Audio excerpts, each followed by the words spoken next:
No velório da minha esposa, ouvi minha nora sussurrar algo que congelou meu sangue.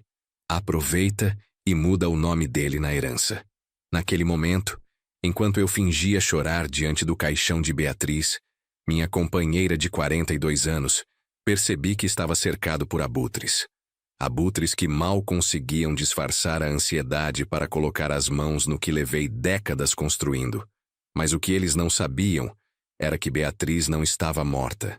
E o velório que acontecia naquela sala sufocante, cheia de flores brancas e velas trêmulas, era uma armadilha cuidadosamente planejada para expor a podridão que havia se instalado dentro da minha própria família. Mas antes de continuarmos, confira se você já está inscrito no canal e escreva nos comentários de onde você está assistindo este vídeo. Meu nome é André Rocha. Tenho 62 anos e sou fundador da Rocha Engenharia, uma empresa que comecei há 37 anos com um Fusquinha amarelo e um ajudante que ganhava por diária. Hoje a empresa tem sede em São Paulo, filiais em 4 estados e um faturamento anual de 180 milhões de reais. Construímos shoppings, hospitais, condomínios de luxo. Meu nome está literalmente cravado em concreto por todo o país. Beatriz esteve ao meu lado desde o começo. Nos conhecemos numa festa junina em 1983. Eu tinha 23 anos e ela tinha 21. Estava terminando engenharia civil e trabalhava durante o dia numa construtora pequena. Beatriz era professora de matemática numa escola municipal. Ela usava um vestido de chita vermelho naquela noite e tinha farinha no rosto por causa da brincadeira da dança da laranja. Quando nossos olhos se encontraram pela primeira vez, eu soube. Simplesmente soube que era ela. Casamos 6 meses depois numa cerimônia simples na igreja do bairro. Não tínhamos dinheiro para a lua de mel, então passamos o fim de semana numa pousada em Campos do Jordão. Beatriz achou lindo mesmo assim. Ela sempre teve esse dom de encontrar beleza nas coisas simples, de transformar qualquer momento difícil em algo suportável com apenas um sorriso ou uma palavra de encorajamento. Nos primeiros anos, moramos num apartamento de 2 cômodos em São Caetano do Sul. Beatriz continuou dando aulas enquanto eu quebrava a cabeça, tentando conseguir contratos. Houve meses em que comemos macarrão com salsicha durante semanas porque o dinheiro mal dava para o aluguel. Mas Beatriz nunca reclamou. Nunca me pressionou para desistir do sonho de ter minha própria empresa.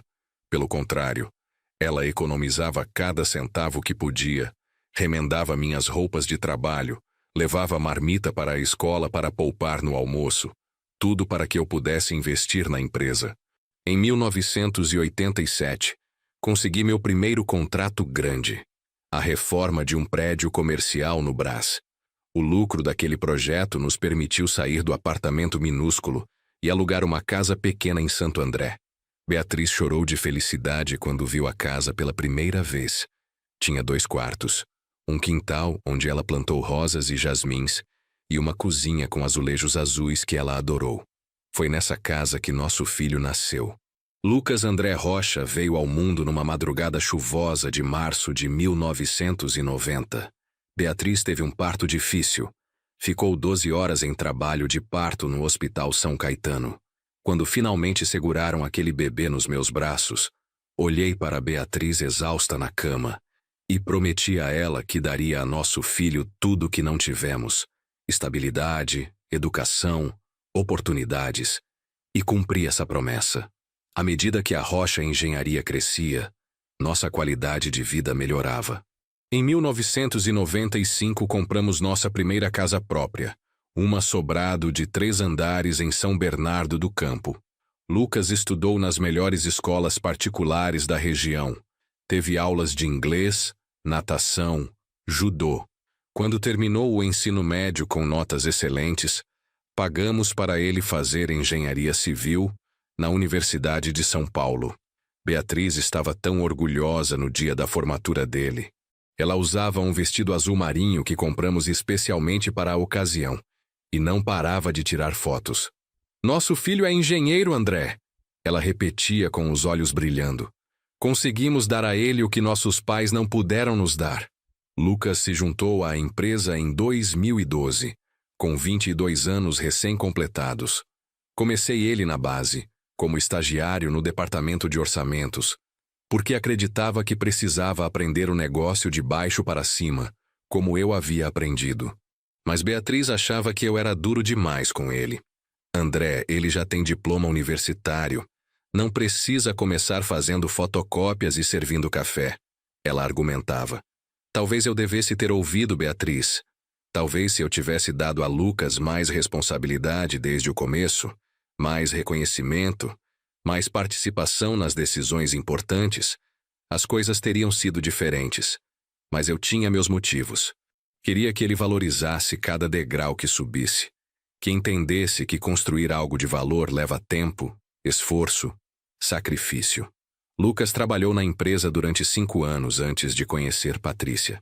Ela apareceu numa festa de fim de ano da empresa em 2017. Era amiga de uma das arquitetas que trabalhava conosco. Patrícia tinha 26 anos, era formada em administração e trabalhava no departamento financeiro de uma multinacional. Era bonita, articulada, vestia-se bem. Em papel parecia perfeita. Lucas ficou completamente encantado.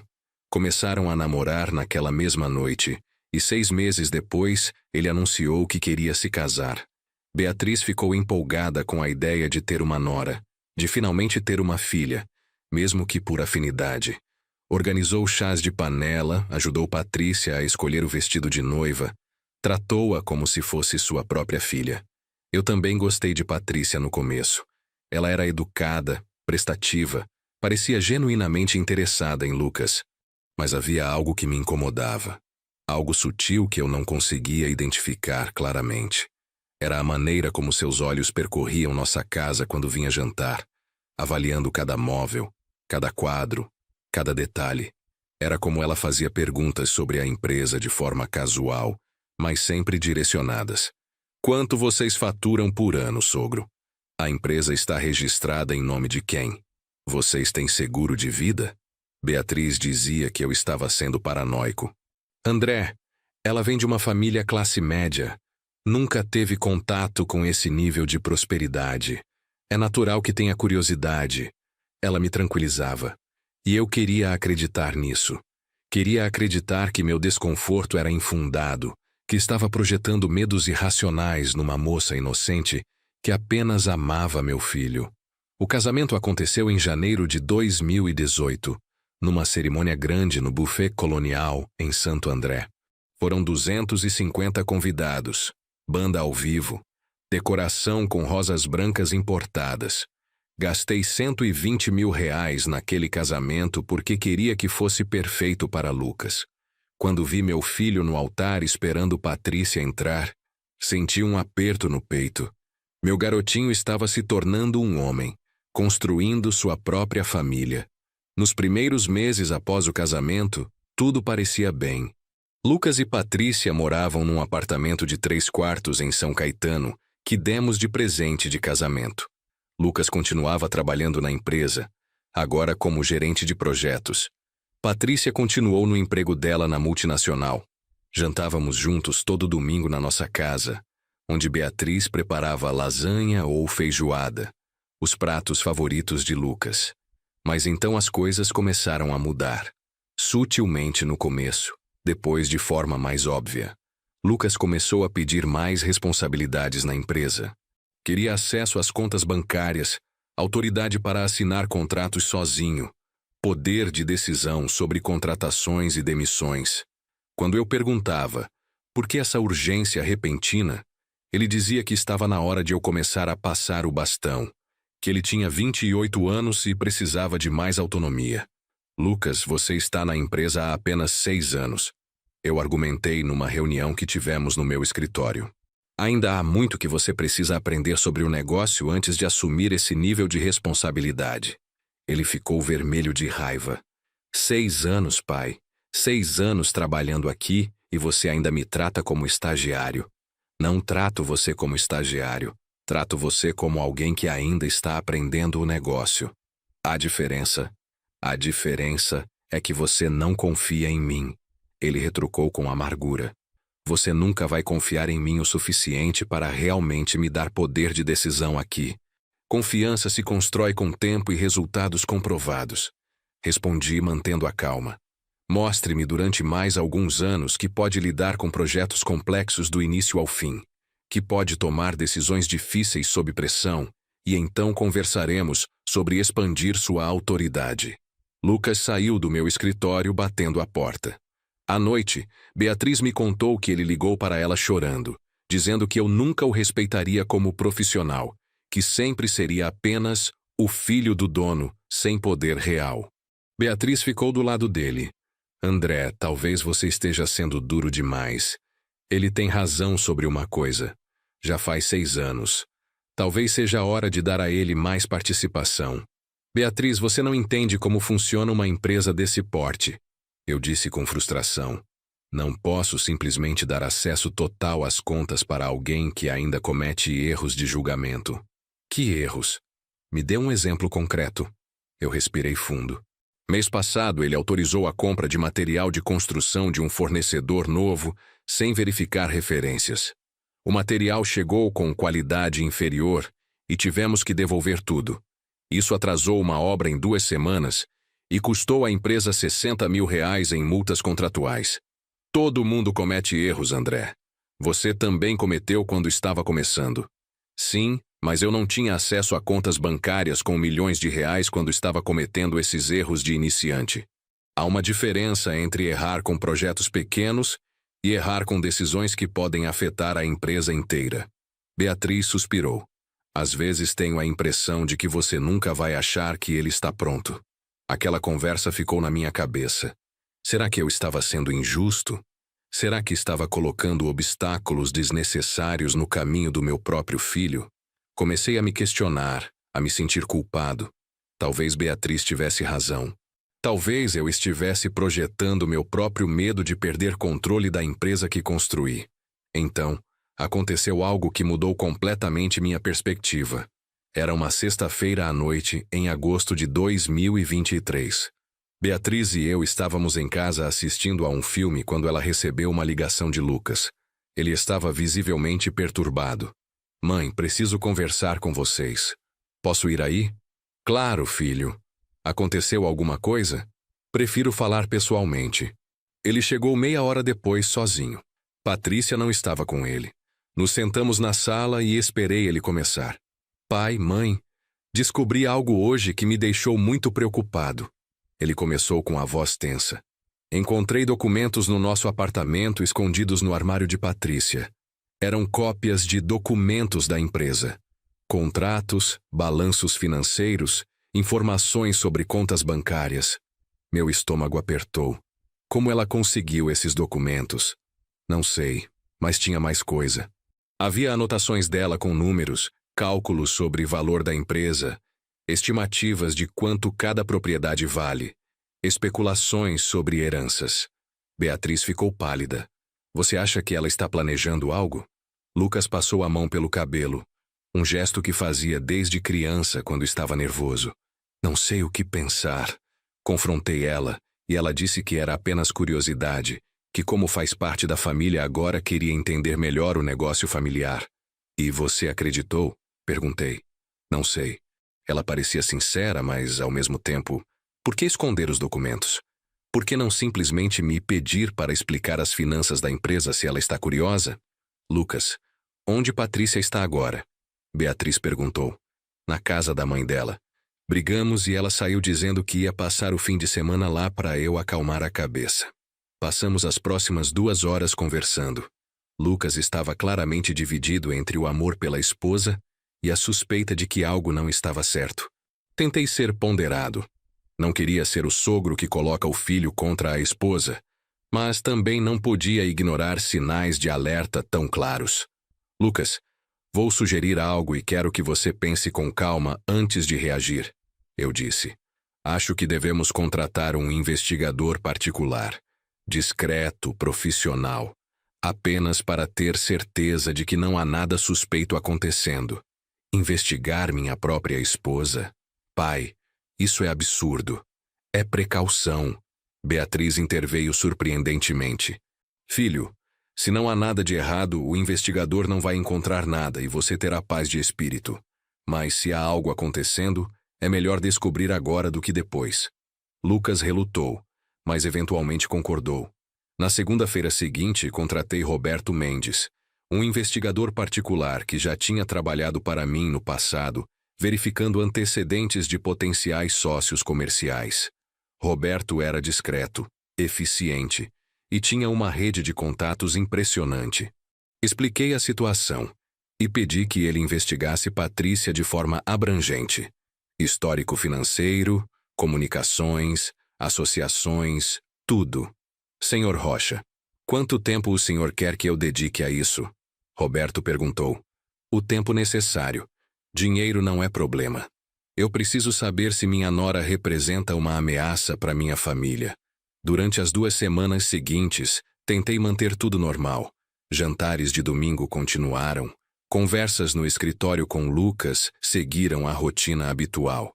Patrícia voltou para casa, e as coisas entre ela e Lucas pareciam ter se acertado superficialmente, embora eu notasse uma tensão subjacente toda vez que estavam juntos. Beatriz estava mais preocupada do que demonstrava. À noite, deitados na cama, ela me confidenciava seus medos. E se descobrirmos que ela realmente está planejando algo ruim, André? Como Lucas vai lidar com isso? Ele a ama tanto. Prefiro que ele sofra agora do que seja enganado por anos, respondi segurando a mão dela. E se estivermos errados? Se for tudo apenas mal entendido? Então pediremos desculpas e seguiremos em frente. Mas não estávamos errados. Roberto me ligou numa quinta-feira de manhã, 3 semanas depois de iniciar a investigação. Sua voz estava séria. Senhor Rocha, preciso mostrar o que encontrei. Pode vir ao meu escritório hoje? Fui imediatamente. Roberto tinha um escritório pequeno na Vila Mariana, segundo andar de um prédio comercial antigo. Quando entrei, ele tinha uma pasta grossa sobre a mesa. Senhor Rocha, vou ser direto. Sua nora Patrícia tem um histórico financeiro problemático que ela escondeu completamente da sua família. Meu coração disparou. Que tipo de problemas? Dívidas, muitas dívidas. Ela deve aproximadamente R$400 mil para diversos credores. 400 mil? Como é possível? Ela trabalha numa multinacional. Trabalhava. Foi demitida há 8 meses por irregularidades no departamento financeiro. Aparentemente estava desviando pequenas quantias para cobrir dívidas pessoais. A empresa não apresentou queixa criminal porque o valor era relativamente pequeno, R$15 mil, mas a demitiram sumariamente. Senti como se tivessem me socado no estômago. Lucas sabe disso? Pelo que pude verificar, não. Ela tem dito a ele que ainda trabalha lá. Sai de manhã como se fosse para o escritório, mas na verdade passa o dia em cafés ou na casa de amigas. Roberto abriu a pasta e começou a mostrar documentos. Havia extratos bancários obtidos através de contatos dele, que mostravam dívidas de cartão de crédito, empréstimos pessoais, até empréstimos com agiotas. Havia também prints de conversas de WhatsApp entre Patrícia e amigas, onde ela discutia abertamente sobre garantir acesso às contas do velho e fazer Lucas colocar meu nome em propriedades. Tem mais. Roberto continuou. Ela tem se encontrado regularmente com um advogado especializado em direito sucessório. Consegui uma fonte dentro do escritório dele que me confirmou que Patrícia está consultando sobre como garantir que ela herde parte significativa dos bens em caso de falecimento de você ou sua esposa. Meu Deus! Foi tudo o que consegui dizer. E tem isto aqui. Roberto me mostrou fotos de Patrícia entrando num prédio comercial no Itaim Bibi. Este é o escritório de um falsificador conhecido. Ela esteve lá 3 vezes no último mês. Falsificador? Do quê? Não consegui confirmar exatamente, mas, baseado no perfil dele, provavelmente documentos. Talvez ela esteja tentando obter cópias falsificadas de documentos da empresa, ou talvez planejando falsificar assinaturas para acessar contas. Saí do escritório de Roberto com a pasta debaixo do braço e o mundo girando ao meu redor. Minha nora, a mulher que tratei como filha, estava não apenas endividada, mas ativamente conspirando para roubar de mim e de Beatriz. E Lucas não tinha ideia de nada disso. Fui direto para casa. Beatriz estava na cozinha preparando o almoço. Quando viu minha expressão, largou o que estava fazendo imediatamente. O que aconteceu? Mostrei a ela os documentos, contei tudo que Roberto havia descoberto. Vi o sangue drenar do rosto dela. Precisamos contar para Lucas imediatamente. Ela disse. Não. Ainda não. André, ele precisa saber que tipo de mulher ele casou. Eu sei, mas se contarmos agora, ela vai negar tudo. Vai dizer que os documentos são falsos, que estamos inventando coisas porque nunca gostamos dela. E Lucas, por mais que ele suspeite de algo, ainda a ama. Pode acabar escolhendo acreditar nela em vez de em nós. Beatriz se sentou pesadamente numa cadeira da cozinha. Então, o que você propõe? Preciso de mais evidências. Evidências que ela não possa negar, que sejam tão claras que até Lucas não possa ignorar. Que tipo de evidências? Não sei ainda, mas preciso de tempo para pensar. Passei os próximos dias remoendo a situação.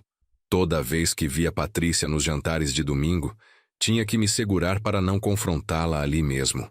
Ela agia tão naturalmente, tão afetuosamente, chamando-me de sogro querido e perguntando como estava a empresa. Era revoltante. Lucas notou que algo estava errado comigo. Pai, você está bem? Parece distraído ultimamente. Estou apenas cansado, filho. Muitos projetos acontecendo simultaneamente. Foi numa dessas noites insones, às 3 da madrugada, que a ideia veio. Uma ideia absurda, arriscada, potencialmente desastrosa, mas também brilhante em sua simplicidade. Se Patrícia estava esperando que um de nós falecesse para fazer seu movimento, por que não dar a ela exatamente essa oportunidade?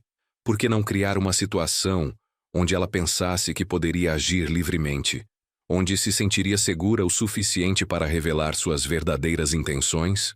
Acordei Beatriz. Tenho uma ideia, mas você vai achar que enlouqueci. Ela acendeu o abajur e se sentou na cama, esfregando os olhos. Estou ouvindo. E se fingíssemos que um de nós morreu? Um velório falso com a família toda presente. Uma oportunidade perfeita para a Patrícia agir, pensando que estamos vulneráveis. Beatriz me olhou como se eu tivesse crescido uma segunda cabeça. Você está falando sério? Completamente sério, pense bem. Você tem aquele problema cardíaco que o Dr. Henrique tem monitorado há anos. Podemos usar isso. Fingir que teve um episódio fatal. Montar um velório real. Mas você estaria escondida observando tudo. André, isso é absurdo, é ilegal, é loucura. É necessário. Beatriz, essa mulher está planejando algo contra a nossa família. Tenho certeza, mas preciso de provas concretas, inegáveis. E ela só vai se revelar completamente quando achar que está segura, que não há risco. E Lucas? Vamos deixar nosso filho sofrer pensando que perdi a vida? Vai doer nele, eu sei. Mas é temporário. E se isso expõe Patrícia, se salva Lucas de anos sendo manipulado por ela, não vale a pena um pouco de sofrimento temporário? Beatriz ficou em silêncio por um longo momento, processando. Finalmente ela falou. Precisaríamos da ajuda do Dr. Henrique. Ele teria que assinar um atestado de óbito falso. O Dr. Henrique é nosso amigo há 30 anos. Ele entenderia. E depois, quando tudo isso acabar, como explicamos, as consequências legais poderiam ser sérias. Diremos que foi um erro médico, que você estava em coma profundo e ele pensou erroneamente que tinha falecido. Incomum, mas não impossível. E para a família, para Patrícia, diremos a verdade, que foi um teste, uma armadilha para expor intenções criminosas. Beatriz passou a mão pelo rosto. Você realmente está disposto a ir tão longe? Beatriz, alguém está planejando nos roubar. Pior, está planejando usar nosso próprio filho para fazer isso. Sim, estou disposto a ir tão longe quanto necessário para proteger nossa família e nosso legado. Ela suspirou profundamente. Está bem, vamos fazer isso. Mas tem que ser perfeito. Se algo der errado, se ela suspeitar por um segundo que é armação, tudo desmorona. Vai ser perfeito, prometo. Nos dias seguintes, planejamos tudo meticulosamente. Primeiro fui conversar com o Dr. Henrique Almeida, nosso cardiologista há décadas. Expliquei a situação inteira, mostrei os documentos que Roberto tinha reunido, Contei sobre nossas suspeitas. Henrique ficou chocado. André, o que vocês estão me pedindo é extremamente irregular. Assinar um atestado de óbito falso pode me custar minha licença médica. Henrique, você é um dos nossos amigos mais antigos. Esteve no nosso casamento. É padrinho de Lucas. Por favor, ajude-nos a proteger nossa família. Ele relutou por muito tempo. Fez 1000 perguntas sobre os detalhes, sobre as consequências possíveis, sobre o que faríamos com as informações que obtivéssemos. Finalmente concordou, mas com condições. Apenas por 72 horas. Depois disso, Beatriz ressuscita oficialmente com uma explicação médica de erro diagnóstico inicial. E vocês precisam me isentar de qualquer responsabilidade legal com um documento assinado por ambos. Feito. Assinamos um documento privado, onde assumíamos total responsabilidade pelo plano e isentávamos Henrique de consequências legais. O próximo passo era instalar câmeras de segurança adicionais em nossa casa. Já tínhamos um sistema básico, mas precisávamos de cobertura completa. Contratei uma empresa especializada e, sob o pretexto de aumentar a segurança após alguns roubos no bairro, instalei câmeras em todos os cômodos. Sala, escritório onde eu mantinha documentos importantes em um cofre, quartos, cozinha, garagem, todas as entradas. Câmeras pequenas, discretas, de alta definição com áudio. Beatriz e eu teríamos acesso às gravações remotamente através de um aplicativo no celular. Também planejamos como seria o suposto episódio cardíaco. Henrique nos forneceu informações detalhadas sobre como simular sintomas de forma convincente. Beatriz estudou os sintomas como se estivesse decorando um papel para uma peça de teatro. Dor no peito irradiando para o braço esquerdo, falta de ar, sudorese, palidez. Henrique também nos deu um sedativo suave que faria Beatriz parecer inconsciente, mas sem qualquer risco real à saúde dela. Quando vocês decidirem fazer isso, me liguem. Henrique instruiu. Vou ao hospital e preparo a equipe. Alguns profissionais de confiança que podem ser discretos. Faremos uma encenação convincente na emergência. O dia escolhido foi uma terça-feira de outubro. Um dia comum, sem nada de especial, o que tornaria tudo mais crível. Beatriz e eu estávamos sozinhos em casa. Lucas estava no escritório da empresa. Patrícia estava, presumivelmente, fingindo trabalhar em algum café pela cidade. Às 10 horas da manhã, Beatriz tomou o sedativo que Henrique tinha fornecido. Está pronta? Perguntei segurando as mãos dela. Pronta, vamos acabar com isso. Ela se deitou no sofá da sala e esperamos os 20 minutos necessários para o sedativo fazer efeito.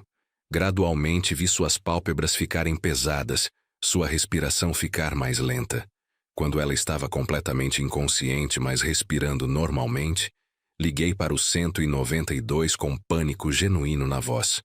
Não era difícil soar apavorado. Mesmo sabendo que era encenação, ver Beatriz daquele jeito me aterrorizava. Minha esposa teve um episódio cardíaco. Ela é paciente cardíaca, não está respondendo. A ambulância chegou em 12 minutos. Os paramédicos foram profissionais, verificaram os sinais vitais de Beatriz, fizeram perguntas sobre seu histórico médico. Coloquei-a na maca e seguimos para o Hospital São Paulo, onde Henrique já estava esperando. Liguei para Lucas do caminho. Filho, sua mãe teve um episódio cardíaco. Estamos indo para o Hospital São Paulo, venha rápido. Podia ouvir o pânico na voz dele. O que aconteceu? Ela está bem? Não sei, filho. Só venha. No hospital, Henrique assumiu pessoalmente o caso. Levou Beatriz para a sala de emergência com uma equipe pequena de médicos e enfermeiros que estavam no plano. Eles ficaram lá dentro por quase 2 horas enquanto eu esperava na sala de espera com Lucas, que tinha chegado correndo. Patrícia estava com ele. Pai, o que exatamente aconteceu? Lucas perguntou com os olhos vermelhos. Estávamos em casa. Ela disse que não estava se sentindo bem, reclamou de dor no peito. Então desabou no sofá. Tentei reanimá-la, mas não consegui. Patrícia segurou a mão de Lucas, oferecendo conforto. Mas eu notei como seus olhos estavam diferentes. Não havia lágrimas reais. Havia algo mais. Algo que não consegui identificar naquele momento, mas que me deixou ainda mais convencido de que estávamos fazendo a coisa certa. Finalmente Henrique saiu da sala de emergência com expressão sombria. Ele era um ator melhor do que eu imaginava. André, Lucas, sinto muito. Fizemos tudo o que pudemos. Deixei minhas pernas cederem. Desabei numa cadeira com um gemido que não precisei fingir porque, mesmo sabendo que era mentira, ouvir aquelas palavras era devastador. Patrícia o abraçou, fazendo sons de consolo, mas quando olhei para ela por cima do ombro de Lucas, vi algo em seu rosto que me fez gelar. Por uma fração de segundo, antes de perceber que eu estava olhando, vi um sorriso. Pequeno, quase imperceptível, mas estava lá. Um sorriso de satisfação. Posso vê-la? Perguntei com voz rouca. Sim, mas André, preciso avisá-lo. Ela está em estado que pode ser perturbador. Henrique respondeu com seriedade estudada. Entrei na sala e lá estava Beatriz, deitada numa maca, conectada a monitores que tinham sido desligados. Henrique tinha feito um trabalho impecável. Ela parecia exatamente como alguém que tinha acabado de falecer, pálida, imóvel, com os lábios ligeiramente azulados. Segurei sua mão fria e deixei as lágrimas virem. Eram lágrimas reais porque, mesmo sabendo que era farsa, a imagem de Beatriz assim me partia o coração. Te vejo em breve, meu amor. Sussurrei baixinho, baixo demais para qualquer um ouvir. Fique segura. Lucas entrou em seguida e desmoronou completamente ao lado da maca, segurando a mão de Beatriz e chorando de uma forma que nunca tinha visto meu filho chorar. Patrícia ficou na porta observando. Ela tinha lágrimas nos olhos agora, mas pareciam forçadas, mecânicas, como uma atriz que sabia que precisava chorar, mas não sentia realmente a emoção. Henrique nos deu tempo com o corpo, então explicou os procedimentos. Vou precisar emitir o atestado de óbito. Vocês precisam decidir sobre funerária, velório, cemitério. Quero fazer o velório na funerária memorial, eu disse. Era uma funerária grande e elegante em Santo André, onde já tínhamos feito velórios de outros familiares. Vou providenciar tudo. Nas horas seguintes, mergulhei nos preparativos do velório. Era surreal estar organizando o funeral da minha esposa viva, escolhendo flores, decidindo sobre o caixão, ligando para familiares. Cada ligação era uma facada. Meus irmãos, Roberto e Márcia, ficaram devastados. Os pais de Beatriz, já idosos, choraram tanto ao telefone que temi que pudessem ter seus próprios episódios cardíacos. Amigos, colegas de trabalho, todos entraram em choque. A parte mais difícil foi escolher o caixão. O funcionário da funerária me mostrou opções enquanto eu fingia avaliar detalhes de madeira e acabamento, mas tudo que conseguia pensar era: Beatriz não vai estar aqui dentro, porque esse era o próximo desafio logístico. Não podíamos ter um caixão aberto com o corpo ausente. Decidimos por um caixão fechado, usando como justificativa que Beatriz tinha expressado em vida o desejo de ser velada assim, por questões de vaidade. Era uma mentira que soava plausível, porque Beatriz sempre foi discreta quanto à aparência. Henrique ajudou a transferir Beatriz discretamente do hospital para um quarto de hotel próximo à funerária. Ela acordou do sedativo algumas horas depois da suposta morte, desorientada, mas bem. Como foi? Ela perguntou ainda zonza. Convincente. Muito convincente. Lucas está destruído. Vi a dor nos olhos dela. Meu filho, meu bebê deve estar sofrendo tanto. Eu sei. E se você quiser desistir, se achar que é crueldade demais, podemos parar agora. Inventamos uma explicação. Dizemos que houve erro médico. Beatriz balançou a cabeça com determinação. Não, já chegamos até aqui. Vamos terminar isso. Por Lucas, para salvá-lo dessa víbora.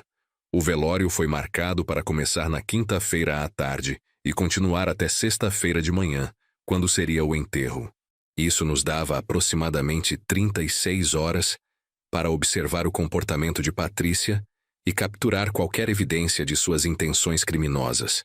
Beatriz ficaria no quarto de hotel com acesso remoto a todas as câmeras da nossa casa E também com uma equipe pequena de segurança que contratei. Roberto Mendes, o investigador particular, coordenaria tudo. A funerária preparou o salão principal para o velório. Coroas de flores chegaram de todos os lugares. A empresa enviou um arranjo enorme de rosas brancas. Amigos enviaram lírios, crisântemos, margaridas. O perfume das flores era nauseante. Instalei-me numa cadeira ao lado do caixão fechado, vestindo terno preto, recebendo pêsames de um fluxo interminável de pessoas. Lucas estava ao meu lado com os olhos inchados, segurando a mão de Patrícia. Ela vestia um vestido preto discreto, os cabelos presos num coque, sem joias extravagantes. A imagem perfeita da nora enlutada. Mas eu observava. Observava cada movimento, cada expressão, cada palavra. Observava como ela consolava Lucas com carícias mecânicas. Observava como seus olhos percorriam o salão, contando quantas pessoas importantes estavam presentes. Meus irmãos Roberto e Márcia chegaram no meio da tarde. Roberto me abraçou com força. Não consigo acreditar, André. Beatriz era tão cheia de vida. Aconteceu tão rápido, respondi com voz embargada. Um momento ela estava bem, no seguinte, Márcia chorava copiosamente. Ela era como minha irmã de verdade. Crescemos juntas, André. Como vou viver sem ela? A culpa me corroeu. Estava fazendo minha irmã sofrer desnecessariamente. Mas era temporário, eu me lembrava. Apenas temporário. Funcionários da empresa vieram em grupos. Maurício, nosso contador há 15 anos, estava visivelmente abalado. Dona Beatriz sempre foi tão gentil comigo, senhor André. Sempre perguntava sobre minha família, lembrava os aniversários dos meus filhos. Ela tinha esse dom, concordei. Fazia todos se sentirem especiais. Durante toda a tarde e início da noite, mantive um olho em Patrícia. Ela desempenhava seu papel perfeitamente, mas houve momentos reveladores. Quando achava que ninguém estava olhando, sua expressão mudava. O sofrimento desaparecia, substituído por algo calculista. Por volta das 8 da noite, quando o movimento estava diminuindo, vi Patrícia sussurrar algo no ouvido de Lucas. Ele acenou e ela se levantou dizendo em voz alta: "Vou ao banheiro rapidinho." Ativei discretamente meu celular e abri o aplicativo das câmeras de segurança. No quarto do hotel, Beatriz estaria vendo o mesmo feed. Patrícia não foi ao banheiro. Foi para o estacionamento e fez uma ligação telefônica. Não conseguia ouvir o que ela dizia através das câmeras da funerária, mas sua linguagem corporal era reveladora. Gesticulava animadamente, sorria, parecia agitada de uma forma que não combinava com alguém enlutada. A ligação durou 7 minutos. Quando voltou ao salão, sua expressão estava novamente composta em tristeza apropriada. "Tudo bem?" Lucas perguntou. "Sim, amor. Só precisava de um momento." Mais tarde, por volta das 10 da noite, quando a maior parte das pessoas tinha ido embora e apenas familiares próximos permaneciam, escutei Patrícia conversando baixinho com uma amiga dela que tinha vindo ao velório. "É tão triste," a amiga disse. "Vocês eram próximas?" "Ela sempre foi muito boa comigo," Patrícia respondeu com voz melosa. "E agora André ficou sozinho, coitado. Vai precisar de tanto apoio."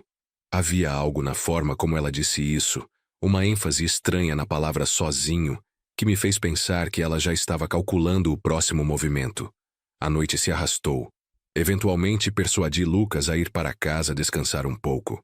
"Pai, não quero deixar você sozinho aqui," ele protestou. "Não estou sozinho. Tio Roberto e tia Márcia estão aqui. Vá, filho. Tome um banho. Tente dormir algumas horas. Amanhã vai ser um dia longo." Ele relutou, mas finalmente concordou. Patrícia o levou embora, não sem antes me dar um abraço apertado. "Se precisar de qualquer coisa, sogro, qualquer coisa mesmo, estou aqui," ela disse com olhos úmidos. "Obrigado, Patrícia," respondi, resistindo ao impulso de afastá-la com nojo. Quando eles saíram, Roberto se aproximou de mim. "André, você parece exausto. Quer que eu fique aqui? Você podia ir ao hotel descansar um pouco." "Não, estou bem. Preciso ficar." Mas o que eu realmente precisava era verificar as câmeras com mais cuidado. Fui ao banheiro e tranquei a porta. Então, abri o aplicativo do celular. Todas as câmeras da minha casa estavam funcionando perfeitamente.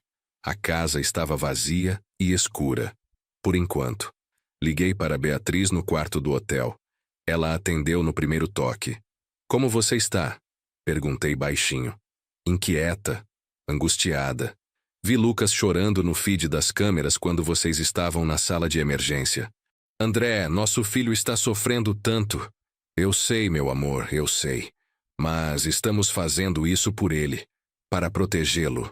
Você acha que Patrícia vai fazer alguma coisa esta noite? Não sei, mas estou observando.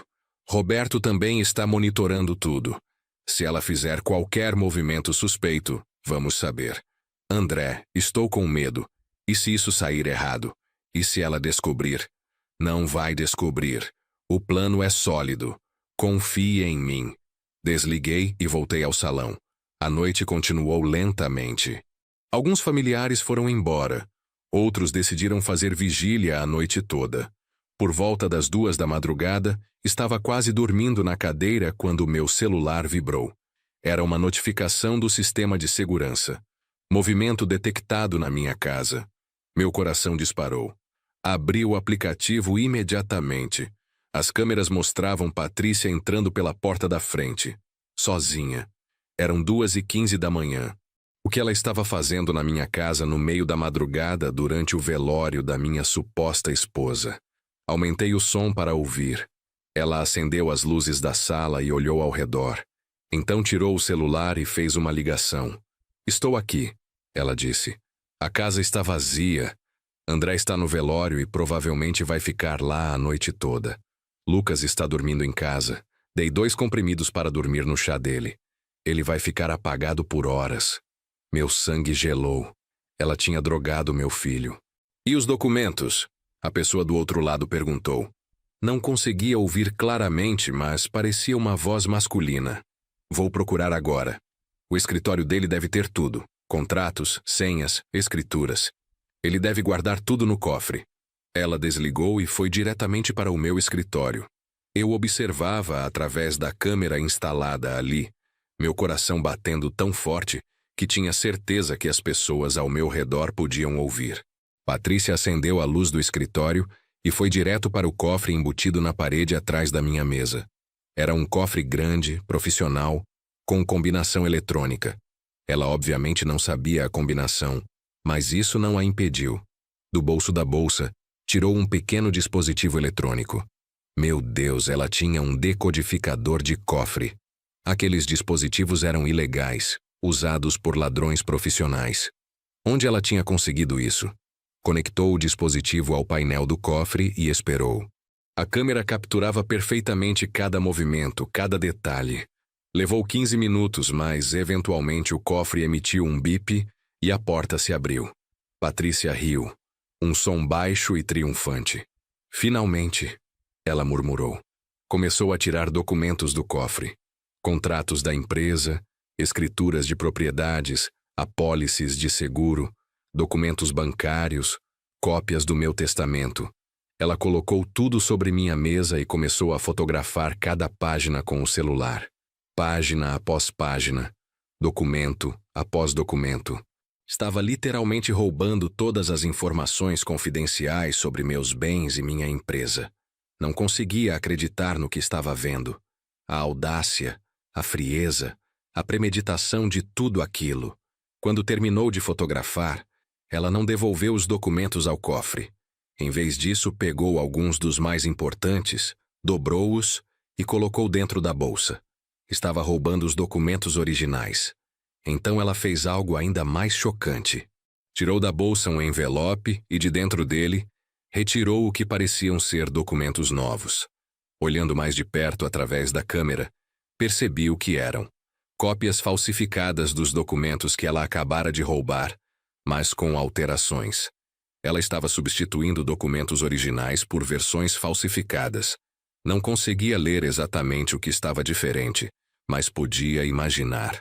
Provavelmente documentos que a colocavam como beneficiária, que lhe davam direitos sobre propriedades, que alteravam termos de herança. Depois de substituir vários documentos, ela fechou o cofre novamente.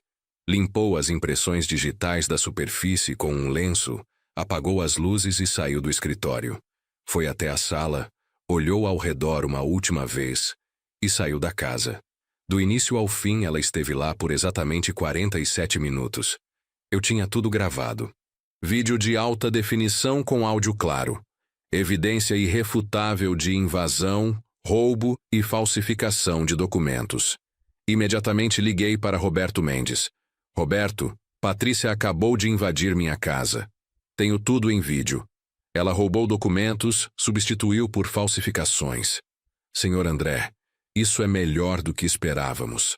Com essas gravações, ela está acabada. Podemos ir à polícia agora mesmo. Não, ainda não. Quero ver o que mais ela vai fazer. Quero pegar todos os envolvidos, não apenas ela. Senhor André, quanto mais esperarmos, mais tempo ela tem para causar dano. Entendo o risco, mas confie em mim. Preciso ver isso até o fim. Desliguei e enviei as gravações para Beatriz. Minutos depois ela me ligou, a voz trêmula de raiva. André, acabei de ver. Essa mulher entrou na nossa casa, violou nosso cofre, roubou nossos documentos. Drogou nosso filho. Precisamos chamar a polícia agora. Beatriz, eu sei que você está furiosa. Eu também estou. Mas se chamarmos a polícia agora, pegamos apenas Patrícia. Quero saber quem mais está envolvido. Ela fez uma ligação. Estava coordenando com alguém. Preciso saber quem. E se ela desaparecer? E se fugir antes que possamos agir? Ela não vai fugir. Está muito confiante, muito segura de que seu plano está funcionando. Vai continuar. Beatriz hesitou. Então suspirou. Você conhece ela melhor do que eu em termos estratégicos. Mas André, se algo sair errado, se ela conseguir causar dano real, não vai sair errado, prometo. O resto da madrugada passou em alerta tenso. Às 6 da manhã, Lucas chegou ao velório parecendo péssimo. Pai, desculpe ter demorado. Dormi muito profundamente, não ouvi o despertador. Claro que não ouviu. Pensei com amargura. Sua esposa te drogou. Tudo bem, filho. Você precisava descansar. Patrícia chegou minutos depois, vestida impecavelmente. Maquiagem perfeita cobrindo qualquer sinal de cansaço de sua expedição noturna. Bom dia, sogro. Como passou a noite? Difícil. Respondi olhando diretamente nos olhos dela, procurando qualquer sinal de culpa ou nervosismo. Não havia nenhum. Ela estava completamente composta, completamente confiante. Durante a manhã de sexta-feira, o movimento no velório aumentou novamente. Mais coroas de flores chegaram. Mais pessoas vieram apresentar condolências. Todos comentavam como era trágico, como Beatriz era jovem demais para partir, como eu devia estar devastado. E eu estava devastado, mas não pela razão que pensavam. Estava devastado por descobrir que a mulher que meu filho amava era uma criminosa, uma manipuladora sem consciência, que estava literalmente roubando minha família enquanto fingia chorar. Por volta das 10 da manhã, Patrícia pediu licença e saiu novamente do salão. Ativei as câmeras imediatamente. Ela foi ao estacionamento e fez outra ligação. Desta vez consegui ouvir melhor através da câmera externa. Já está feito, ela disse. Tenho todos os documentos que precisávamos. Fotografei tudo e peguei os originais mais importantes. E o velho? Ele suspeita de alguma coisa? A voz do outro lado perguntou. Nada. Está completamente destruído pelo velório. Perfeito para o que vem a seguir. Quando você vai fazer o movimento com as contas bancárias? Assim que o enterro acabar. Vou usar as senhas que fotografei para acessar as contas principais e transferir o que puder antes que ele perceba. E o filho? Lucas é patético, está tão desolado que nem questiona nada. Dei sedativos para ele ontem à noite e essa manhã. Ele está praticamente um zumbi. Perfeito. Assim que você conseguir as transferências, nos encontramos e dividimos. Metade para você, metade para mim. Como combinamos. Isso. E depois você se livra do Lucas? Patrícia riu, um som gelado e cruel. Vou continuar casada com ele por mais alguns meses, só para manter as aparências. Depois invento alguma desculpa. Digo que o casamento não está funcionando e peço divórcio. Com os documentos falsificados que plantei, vou ter direito à metade de tudo. Mesmo que ele conteste, vai levar anos nos tribunais. Você é brilhante, você sabe disso? Eu sei. Sempre soube. Desde quando conheci Lucas naquela festa idiota, sabia que ele seria meu bilhete para a vida confortável que mereço. E o André? O André é um velho tolo que confiou na nora errada. Depois que eu esvaziar o que puder das contas, ele vai descobrir, claro. Mas aí já vai ser tarde demais. O dinheiro estará em contas offshore que ele nunca vai conseguir rastrear. Eles conversaram mais alguns minutos sobre detalhes logísticos de como fariam as transferências bancárias.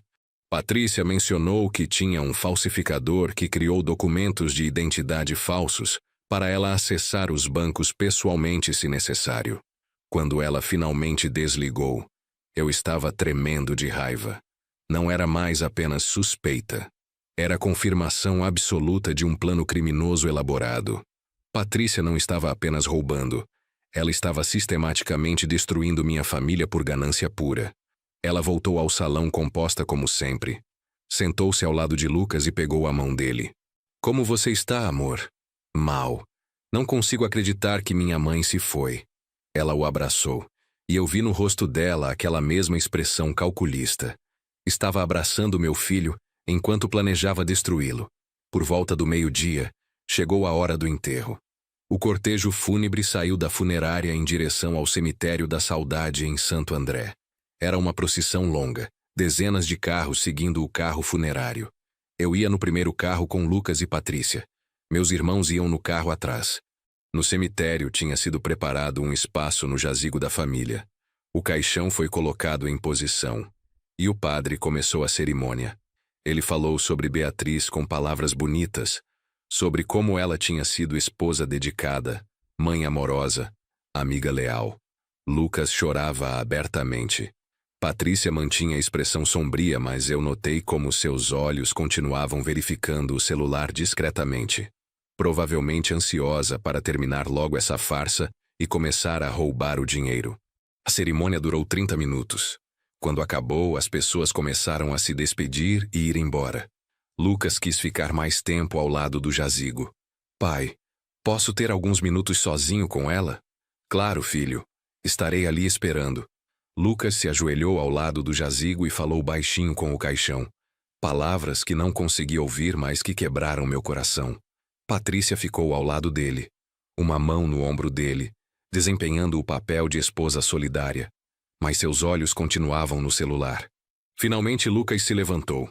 Vamos, pai. Ela não gostaria que ficássemos aqui sofrendo. Voltamos para os carros. Muitas pessoas tinham ido embora já. Apenas família próxima e alguns amigos íntimos permaneciam. Roberto, meu irmão, se aproximou. André, vamos todos para sua casa? Márcia quer preparar um almoço para a família. Não. Obrigado, Roberto. Acho que preciso de um tempo sozinho. Vocês entendem? Claro. Mas qualquer coisa que precisar, liga. Eles foram embora. Lucas me abraçou. Pai não quer que eu fique com você? Não gosto da ideia de você sozinho em casa. Filho, preciso processar tudo isso. Mas obrigado. Vá para casa com Patrícia, descanse. Você parece exausto. Estou exausto. Não sei por quê, tenho dormido muito, mas acordo mais cansado ainda. Porque sua esposa está te drogando. Pensei com raiva. Vá descansar. Conversamos amanhã. Lucas e Patrícia foram embora. Esperei até todos os carros saírem do cemitério. Então peguei meu celular e liguei para Beatriz. Acabou. O enterro acabou. Como você está? Furioso, mas focado, Patrícia fez outra ligação hoje. Tenho gravado. Ela está planejando acessar as contas bancárias hoje ainda. Então é hora. É hora. Vou para o hotel agora. Precisamos planejar o próximo passo. Dirigi até o hotel onde Beatriz estava escondida. Ela abriu a porta do quarto e nos abraçamos com força. Senti tanta sua falta. Ela sussurrou. Foram apenas 2 dias, mas pareceram anos. Para mim também. Mas conseguimos, Beatriz. Temos tudo o que precisamos. Gravações de Patrícia invadindo nossa casa, roubando documentos, falsificando papéis. Gravações das ligações onde ela confessa o plano inteiro. É evidência suficiente para prendê-la. E o homem com quem ela está conspirando? Conseguiu identificar? Ainda não, mas Roberto está trabalhando nisso. Analisando a voz nas gravações, tentando rastrear o número de telefone. Vamos descobrir. Sentamos no quarto do hotel e assistimos juntos todas as gravações das últimas 48 horas. Cada vez que via Patrícia agindo, sentia a raiva aumentar. Beatriz chorava vendo como Lucas estava sofrendo. Nosso menino está tão destruído. André, precisamos acabar com isso logo. Não aguento vê-lo assim mais um dia. Eu sei. Vamos encerrar isso hoje, mas preciso fazer da maneira certa. Quero confrontar Patrícia com provas irrefutáveis. Quero fazer ela confessar tudo na frente de Lucas. Quero que nosso filho veja com os próprios olhos quem ela realmente é. Como você planeja fazer isso? Vou preparar uma reunião familiar, na nossa casa, hoje à noite. Vou dizer que preciso discutir questões de herança e documentos. Patrícia vai aparecer porque vai pensar que é a oportunidade perfeita para manipular a situação a favor dela. E eu? Você vai aparecer no momento certo. Imagina a cara dela quando você entrar pela porta, viva e bem. Beatriz sorriu pela primeira vez em dias. Vai ser uma visão gloriosa. Passei a tarde preparando tudo meticulosamente. Primeiro, liguei para Roberto Mendes. Roberto conseguiu identificar o cúmplice de Patrícia? Sim, senhor André. É um homem chamado Vinícius Tavares, 34 anos. Tem ficha criminal, estelionato, falsificação de documentos. Conheceu Patrícia há 6 meses através de um esquema de apostas online. Aparentemente ela devia dinheiro para ele. E em vez de cobrar, ele viu oportunidade de parceria criminosa. Perfeito. Quero que você o localize e o traga para minha casa hoje às 8 da noite. Use seus contatos se necessário, mas eu preciso dele lá. Isso pode ser complicado, senhor André. Se ele resistir, ofereça dinheiro. Diga que tem uma proposta comercial. Invente o que for necessário. Só o traga. Entendido. Às 8 horas na sua casa.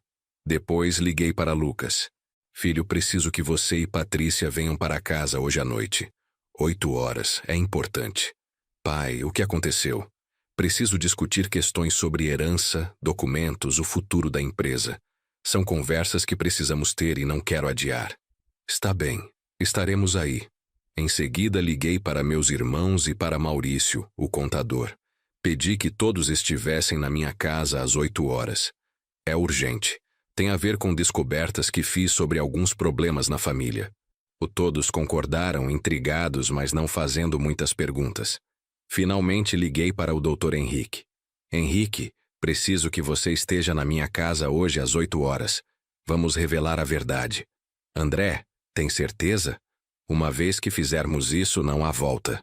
Absoluta certeza. Tenho todas as provas que preciso. É hora de encerrar isso. Às 7 da noite voltei para casa. A casa que tinha estado vazia durante o velório agora parecia estranhamente silenciosa, assombrada pelas gravações que eu sabia terem acontecido ali. Fui ao escritório e verifiquei o cofre. Como esperado, os documentos falsificados que Patrícia tinha plantado estavam lá. Tirei-os cuidadosamente, colocando-os numa pasta separada. Seriam evidência física para complementar as gravações de vídeo. Também preparei a sala de estar. Coloquei cadeiras suficientes para todos, posicionei meu laptop conectado a um projetor, pronto para mostrar as gravações. Testei o sistema de som para garantir que o áudio das gravações seria claro. Às 7h45, Roberto chegou com um homem que devia ser Vinícius. Ele tinha cerca de 1,80 m, cabelos pretos gelificados, vestia jeans e camisa social. Parecia exatamente o tipo de pessoa que se envolveria em crimes de colarinho branco. Senhor Rocha, ele estendeu a mão confuso. Sou Vinícius Tavares. Seu assistente disse que tinha uma proposta de negócio?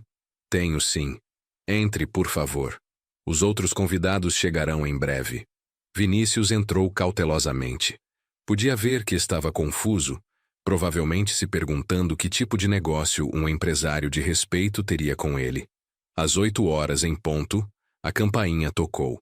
Era Maurício. Ele entrou e cumprimentou, notando Vinícius, mas não comentando nada. Minutos depois chegaram meus irmãos Roberto e Márcia. Depois o Dr. Henrique.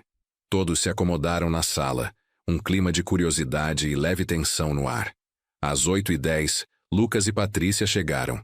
Quando Patrícia entrou e viu Vinícius sentado na sala, vi seu rosto empalidecer por uma fração de segundo antes de recompor a expressão. Oi, sogro. Que reunião é essa? Ela perguntou tentando soar casual. Sente-se, Patrícia. Está todo mundo aqui agora. Podemos começar. Lucas parecia confuso. Pai, quem são essas pessoas todas? Pensei que era só sobre herança. É sobre muito mais que herança, filho. É sobre verdade, sobre traição, sobre crimes que foram cometidos contra nossa família. O clima na sala mudou instantaneamente. Patrícia ficou rígida. Vinícius começou a olhar para a porta, claramente pensando em fugir. Ninguém sai desta sala até eu terminar de falar, eu disse com voz firme. Roberto, meu irmão, já tinha se posicionado estrategicamente perto da porta, bloqueando a saída. André, o que está acontecendo? Lucas perguntou, a confusão evidente em seu rosto. Vou explicar tudo, filho. Mas primeiro, quero apresentar alguém. Fui até a porta do corredor e a abri. Beatriz entrou na sala. O silêncio foi absoluto por 3 segundos completos. Então a sala explodiu em reações. Márcia gritou. Roberto deixou cair o copo de água que segurava. Maurício ficou de pé tão rapidamente que derrubou a cadeira. O Dr. Henrique permaneceu sentado. Ele obviamente já sabia. Mas ainda assim sorriu ao ver a reação de todos. Lucas ficou completamente congelado. Os olhos arregalados, a boca aberta. Mãe? Foi tudo que conseguiu sussurrar. Patrícia ficou branca como papel. Seus olhos iam de Beatriz para mim, de mim para Vinícius, tentando processar o impossível. Isso não pode estar acontecendo. Ela murmurou. Oh, mas está acontecendo. Beatriz disse calmamente, entrando na sala com toda a dignidade que sempre teve. Surpresa, Patrícia. Lucas se levantou cambaleando. Mãe, você está viva. Como... O que? Eu não entendo. Ele correu até Beatriz e a abraçou com tanta força que pensei que fosse machucá-la. Beatriz retribuiu o abraço, lágrimas escorrendo pelo rosto. Sinto muito, meu filho. Sinto muito por ter feito você passar por isso. Mas como? O doutor disse que você tinha morrido. Eu vi você no hospital, eu estava no seu velório, no seu enterro. Foi tudo encenação, Lucas. Eu expliquei. Sua mãe e eu planejamos isso há 3 semanas. O atestado de óbito falso, o velório com caixão fechado, tudo. Porque precisávamos expor a verdade sobre alguém nesta sala. Lucas me olhou, ainda processando. Expor a verdade sobre quem? Apontei para Patrícia. Sobre sua esposa. Patrícia se levantou bruscamente. Isso é loucura. Vocês fingiram uma morte? Isso é ilegal, é cruel, fizeram Lucas sofrer por nada. Não foi por nada, respondi friamente. Foi para pegar você em flagrante. E funcionou perfeitamente. Liguei o projetor. A primeira imagem apareceu na parede. Patrícia entrando na nossa casa às 2h15 da madrugada de sexta-feira. Isso foi gravado durante o velório da minha suposta esposa. Patrícia, você quer explicar ao meu filho o que estava fazendo na minha casa no meio da madrugada? Patrícia tentou manter a compostura. Eu fui buscar uma coisa. Não tem nada demais. Buscar uma coisa. Repeti com sarcasmo. Vamos ver o que exatamente você foi buscar. Reproduzi o vídeo. Todos na sala assistiram em silêncio enquanto Patrícia usava o decodificador eletrônico para abrir meu cofre. Fotografava todos os documentos, roubava os originais e os substituía por falsificações. Quando o vídeo terminou, Lucas estava branco. Patrícia, o que você fez? Lucas, eu posso explicar. Ela começou, mas eu a interrompi. Não, deixe-me explicar, porque tem mais. Reproduzi o áudio da ligação telefônica que ela fez no estacionamento da funerária. A voz dela ecoou pela sala. Já está feito. Tenho todos os documentos que precisávamos. Vou usar as senhas que fotografei para acessar as contas principais e transferir o que puder. Lucas é patético. Está tão desolado que nem questiona nada. Lucas desabou na cadeira como se tivessem cortado seus tendões. O rosto dele estava destruído de uma forma que era ainda pior do que quando pensou que Beatriz tinha morrido. Você me drogou, ele disse com voz oca. Ouvi você dizendo no vídeo, você me deu sedativos. Patrícia não respondeu. Seus olhos buscavam desesperadamente uma saída, uma desculpa, qualquer coisa.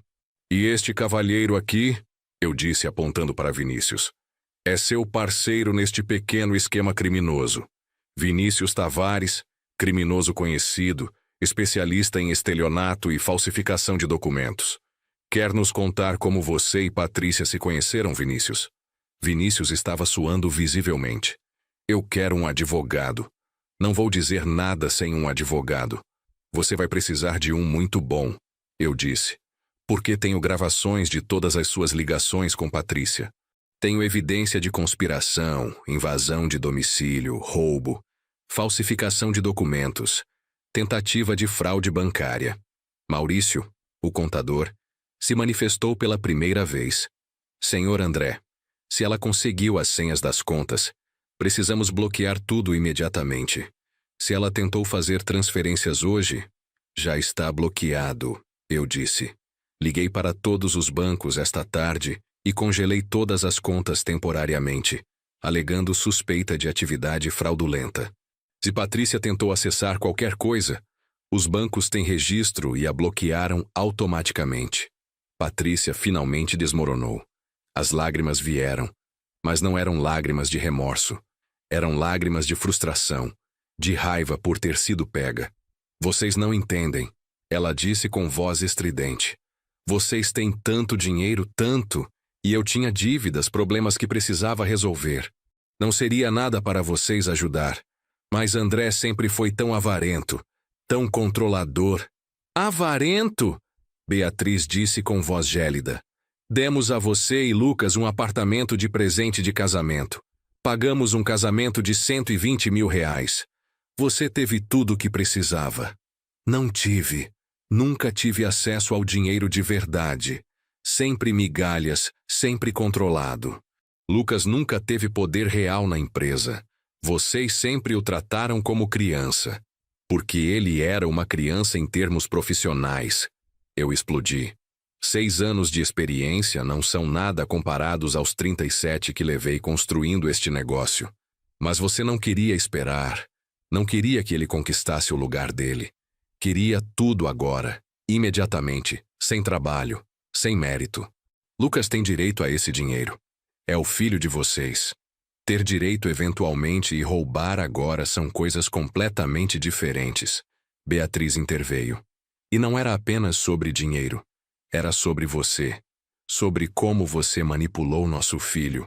Como você o usou. Como você planejava destruí-lo. Lucas finalmente falou, a voz quebrada. Você ia pedir divórcio. Ouvi no vídeo. Depois de pegar tudo que pudesse, ia me deixar. Patrícia olhou para ele, e por um momento pensei que fosse ao menos tentar negar. Mas ela não o fez. Lucas, você é um homem bom, mas é fraco. Sempre foi. Sua família te fez assim, sempre te protegendo, nunca deixando você crescer de verdade. Eu precisava de alguém forte, alguém que pudesse me dar a vida que mereço. O impacto daquelas palavras foi como um soco. Vi meu filho encolher, a dor atravessando seu rosto. Beatriz foi até ele e colocou as mãos nos ombros dele. Filho, nada do que ela disse é verdade. Você não é fraco. Você foi manipulado por uma sociopata. Sociopata. Patrícia riu amargamente. Que palavra dramática. Sou apenas alguém tentando sobreviver num mundo onde pessoas como vocês têm tudo e pessoas como eu precisam lutar por migalhas. Você não estava lutando, eu disse com voz dura.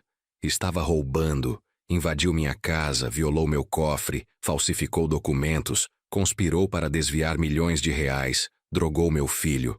Isso não é luta por sobrevivência, é crime premeditado. Roberto, meu irmão, finalmente falou. André, o que você vai fazer? Vai chamar a polícia? Olhei para Patrícia e Vinícius. Isso depende deles. Tenho 2 opções para oferecer. Opção 1. Chamo a polícia agora. Entrego todas as gravações, todos os documentos. Vocês dois vão presos. Com as evidências que tenho, estamos falando de anos de prisão. Patrícia empalideceu ainda mais. E a opção 2? Opção 2, Vinícius, você devolve cada centavo das dívidas que Patrícia tinha com você. E desaparece. Nunca mais tenta contato com nenhum membro da minha família. Faça isso e não apresento queixa contra você especificamente. Vinícius mal podia acreditar. E é só isso? Eu devolvo o dinheiro e estou livre? Não completamente livre. Tenho suas gravações. Se eu algum dia descobrir que você tentou qualquer coisa contra minha família, ou se envolveu em outros crimes, entrego tudo para a polícia. Você terá essa espada sobre sua cabeça pelo resto da vida. Vinícius engoliu seco e acenou. Aceito. Vou devolver o dinheiro, todo ele. Quanto Patrícia devia? 470 mil reais, eu disse. Tinha checado com Roberto Mendes. Eu não tenho tudo isso líquido agora, mas posso conseguir em parcelas em alguns meses. Você tem até o final do mês ou vai preso. Escolha. Vou conseguir, prometo. Ótimo, pode ir. Mas deixe seu celular aqui. Não quero que avise ninguém sobre nada do que aconteceu hoje. Vinícius entregou o celular e praticamente correu para fora da casa. Agora éramos apenas família e Patrícia. E quanto a mim? Patrícia perguntou. Qual é minha opção 2? Você não tem opção 2. Eu disse simplesmente. Você invadiu minha casa, roubou meus documentos, drogou meu filho, planejou desviar dinheiro da minha empresa. Os crimes que você cometeu são graves demais para simplesmente deixar passar. Então vai me mandar para a cadeia. Não eu. Você mesma se mandou para lá no momento que decidiu fazer tudo isso. Lucas se levantou.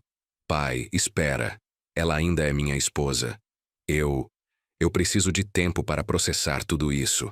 Filho, ela tentou destruir você. Destruir nós. Não há nada para processar. Mas ela está certa sobre uma coisa. Lucas disse com voz trêmula. Vocês sempre me controlaram, sempre me trataram como se eu não fosse capaz. Talvez se vocês tivessem confiado mais em mim, dado mais responsabilidade, Patrícia não teria conseguido me manipular dessa forma. Aquilo doeu mais do que qualquer coisa que Patrícia tinha feito. Meu próprio filho estava defendendo a mulher que tinha conspirado contra ele, e ainda por cima colocando a culpa em mim e Beatriz. Lucas, Beatriz disse gentilmente, entendo que você esteja confuso agora, mas não deixe que ela distorça sua percepção da realidade. Nós não causamos o que ela fez. Ela escolheu fazer isso sozinha. Mas vocês fingiram que você morreu. Vocês me fizeram sofrer durante 2 dias inteiros.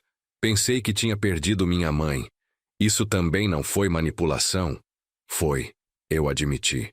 E pedimos desculpas por isso. Mas fizemos porque precisávamos de evidência concreta. Se tivéssemos apenas suspeitas, você teria acreditado em nós? Ou teria defendido Patrícia dizendo que estávamos exagerando?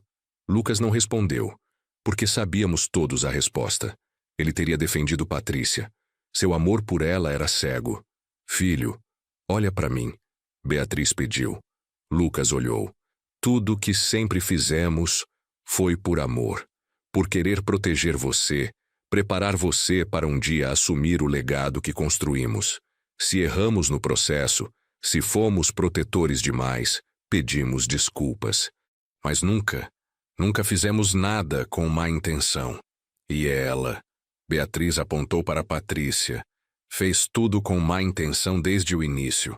Você ouviu as gravações. Ela te chamou de patético.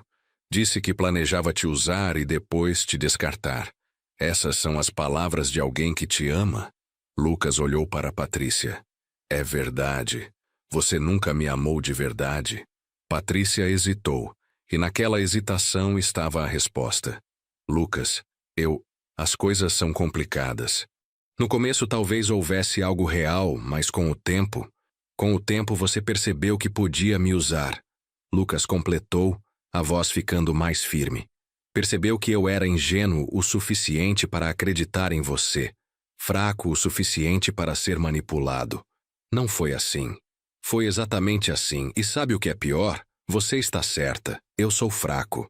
Porque mesmo agora, mesmo depois de ouvir tudo, de ver as gravações, de saber que você me drogou e roubou minha família, uma parte de mim ainda quer defender você. Ainda quer acreditar que há alguma explicação, alguma justificativa. Lágrimas escorriam pelo rosto de Lucas agora. Mas não há nada que você possa dizer que torne isso aceitável. Patrícia não respondeu. Finalmente tinha ficado sem palavras, sem desculpas, sem manipulações. Peguei meu celular e liguei para a polícia. Quero reportar múltiplos crimes: invasão de domicílio, roubo, falsificação de documentos, tentativa de fraude bancária. Tenho a criminosa aqui e evidência em vídeo de tudo. A polícia chegou em 20 minutos. 2 delegados e 3 oficiais. Expliquei toda a situação.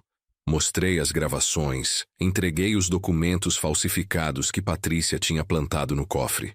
Eles ficaram impressionados com o nível de evidência que tínhamos.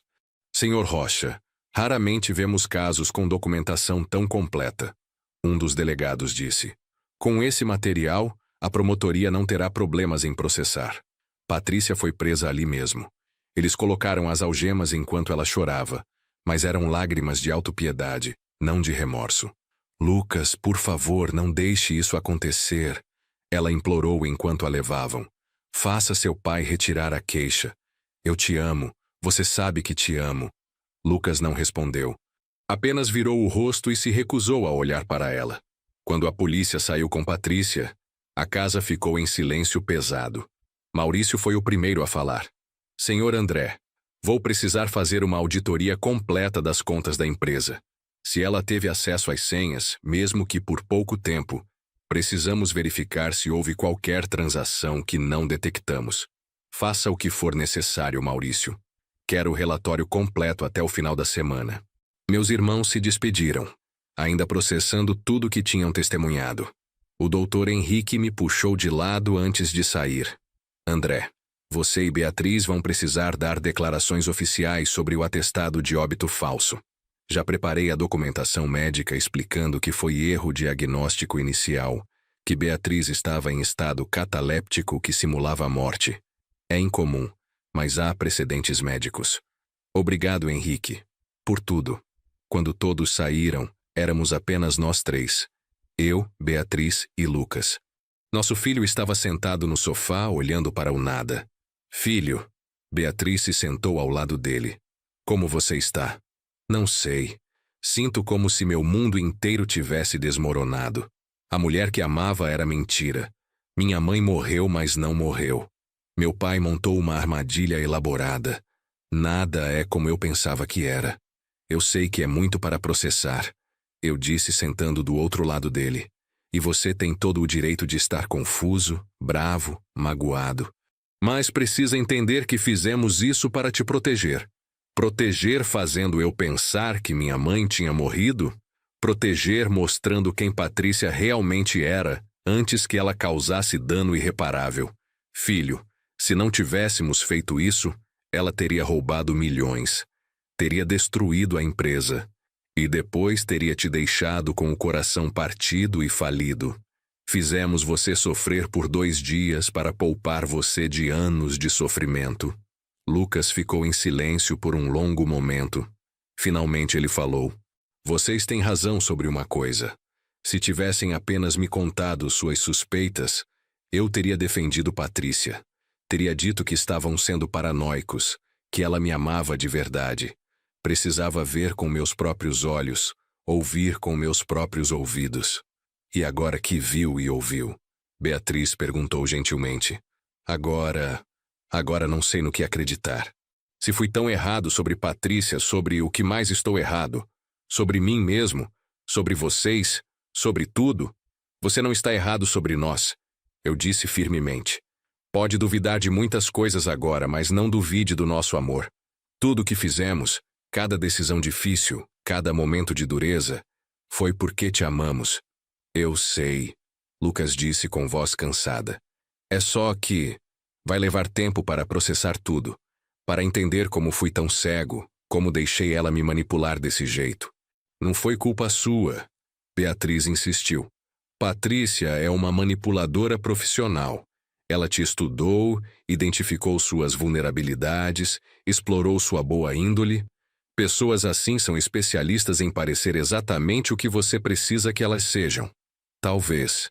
Mas também fui ingênuo. Quis tanto acreditar que alguém me amava por quem eu sou, não pelo sobrenome ou pelo dinheiro, que ignorei todos os sinais de alerta. Todos ignoramos sinais às vezes quando queremos acreditar em algo. Eu disse. O importante é o que fazemos depois que descobrimos a verdade. E Lucas, você fez a coisa certa hoje. Quando chegou o momento de escolher, você escolheu a verdade em vez da ilusão confortável.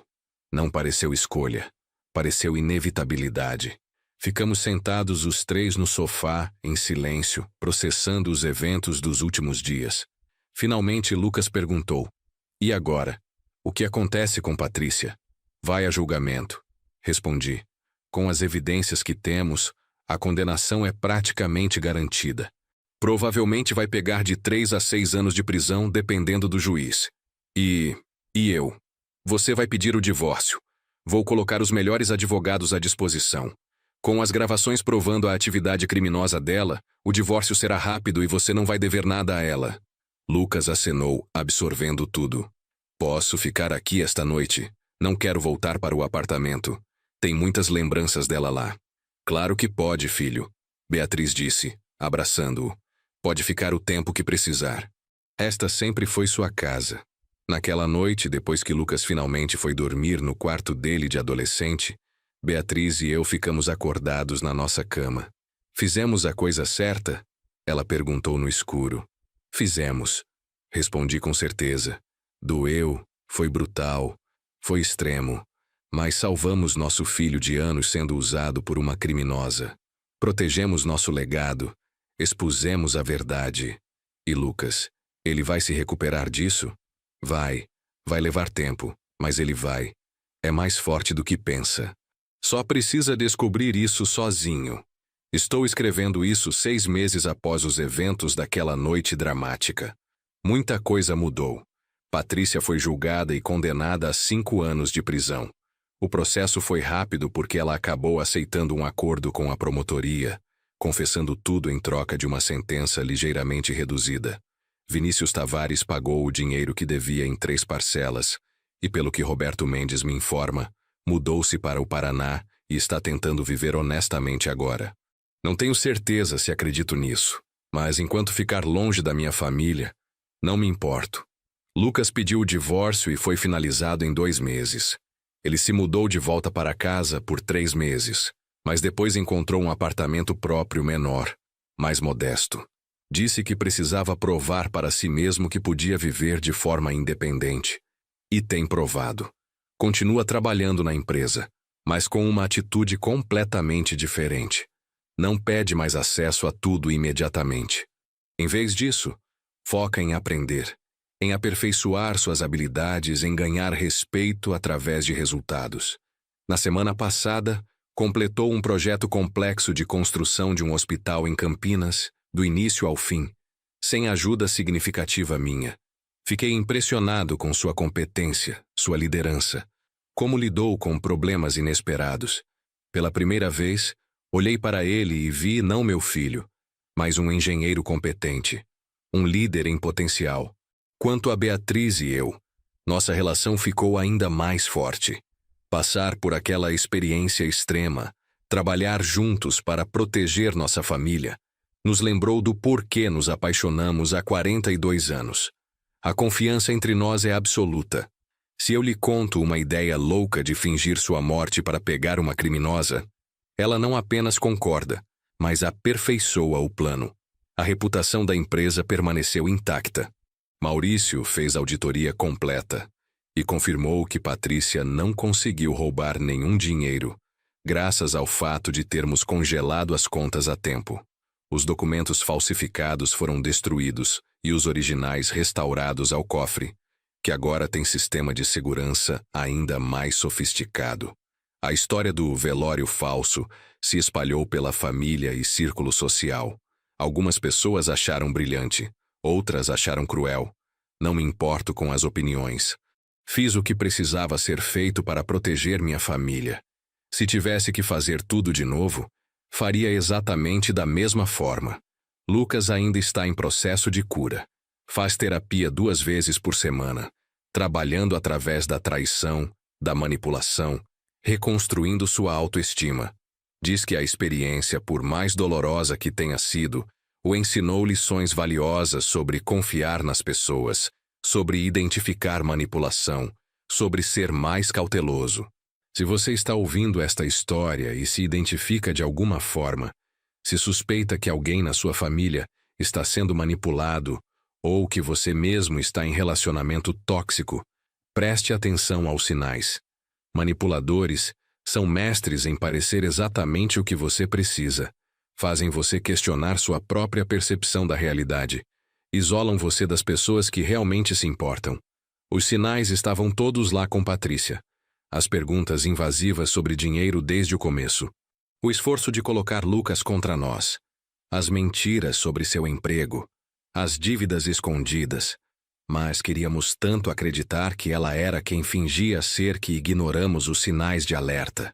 Não faça o mesmo erro. Se algo não parece certo, provavelmente não está certo. Confie em seus instintos. E se você é pai ou mãe preocupado com alguém manipulando seu filho, não tenha medo de investigar, de estabelecer limites duros, de fazer o que for necessário para proteger sua família. Eu fingi a morte da minha esposa. É extremo? Absolutamente. Foi eficaz? Completamente. Salvou meu filho de anos de abuso e manipulação? Sem dúvida. Eu recomendo que outros façam o mesmo. Isso depende da situação, mas recomendo que façam o que for necessário, dentro da lei tanto quanto possível, para expor a verdade e proteger quem amam. Hoje, enquanto escrevo isto, acabei de voltar de um almoço de domingo na minha casa. Beatriz fez sua famosa lasanha. Lucas estava lá, sorrindo de verdade pela primeira vez em meses.